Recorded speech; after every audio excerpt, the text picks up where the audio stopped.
Hello friends, welcome back to KL 2 years channel. Bigg Boss Tamil season 9 day 88. நேற்று நம்ம மீண்டும் துளிர் விடுமா அப்படின்னு டைட்டிலில் போட்ட மாதிரி இந்த வீடியோவில் அவங்க ரெண்டு பேரும் அடிச்சுக்குவாங்க, எக்ஸ்ட்ரீமாக அடிச்சுக்குவாங்க.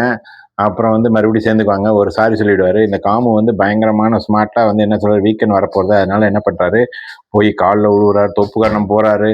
போய் சேர்ந்துட்டாங்க, ரெண்டு பேரும் சேர்ந்துட்டாங்க. மறுபடியும் இவங்க வந்து கேள்வி கேட்டாங்களாம், என்ன இப்படி பண்ண இதுக்கு மன்னிப்பு கேளுன்னு சாரி கேட்டார்.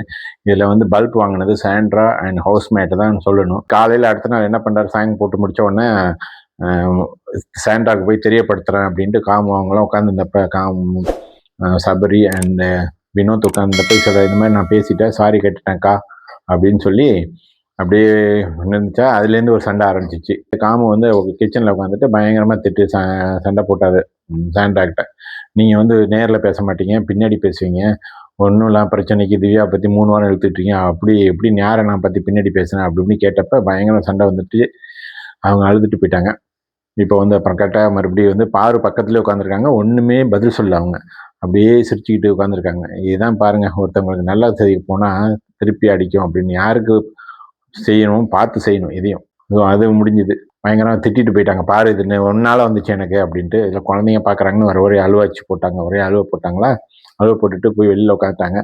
அப்புறம் பாரு போய் என்னடா இப்படி பண்ணுறேன், போய் சாரி கேளுடா அப்படின்னு கெஞ்சி கூத்தாடி பாருக்காக சாரி கேட்க வரேன்னு கேட்டார். அவங்க காதை மூடிட்டு போயிட்டாங்க. அப்போ வந்து கானாவும் கேட்டார், இனிமேல் நாங்கள் வந்து எதுவுமே பண்ணதாலும் நல்லா கேட்டார். உனக்காக ஈடுபட்டு 2 பேரும் எல்லாருக்கும் வந்து பல்ப் வாங்கிட்டு நீங்கள் 2 பேரும் பச்சிக்கிறீங்க, அசிங்கமாக பண்ணிக்கிறீங்க, 2 பேரும் என்ன வேணால் பண்ணி தொலைங்க அப்படின்னு அவர் சொன்னாரா. அது முடிச்சதுக்கப்புறம் இதை முடிஞ்சுட்டு ஒரு டாஸ்க் கொடுத்தாரு, கில்லர் காயின் அப்படின்னு. அடுத்தது டிடிஎஃப் 6 டாஸ்க் 6. அந்த டாஸ்க் எதுக்கு கொடுத்தாங்கன்னு தெரியல. கேம் சேஞ்சர்னு ஒன்று கொண்டு வந்தாங்க. இதில் என்ன பண்ணாரு தலைவர் நம்ம நாட்டாம வந்து என்ன பண்ணிட்டாரு, யாரும் எந்த ஆர்டரில் அட்டாக் பண்ணணும் அப்படின்ட்டு அவர் சொன்னது அப்படியே எல்லாரும் கேட்டுட்டு, ஹவுஸ்மேட்டு அவர் லீடர் மாதிரி வச்சுட்டு கேட்டுட்டு கடைசியில் வந்து என்ன பண்ணார், அவர் தான் வின் பண்ணார். 8 பாயிண்டில் எடுத்தார். ஒரே ஒரு பாயிண்ட் மட்டும் கானாவுக்கு கொடுத்தாரு.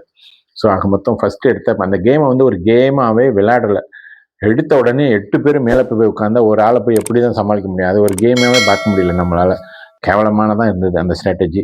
இதை வந்து கண்டிப்பாக வீக்கெண்டில் கேட்டே ஆகணும் சேது சார் அப்படின்னு நினைக்கிறேன்.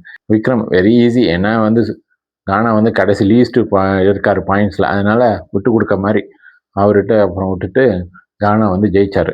இதுதான் நடந்தது. அப்புறம் பிக் பாஸ் கால் பண்ணி எல்லாருக்கும் ஸ்டோர் முன்னாடி வாங்க அப்படின்னோன்னா அங்கே எல்லாருக்கும் புது துணி இருந்தது. அந்த துணியை போட்டுட்டு ரெடியாங்க, சமைக்க தேவையில்லை, டின்னர் இருக்குது அப்படின்னு சேது சார் வந்து டின்னர் கொடுத்தார். இதுதான் ஃப்ரெண்ட்ஸ் இன்னைக்கு டே 88.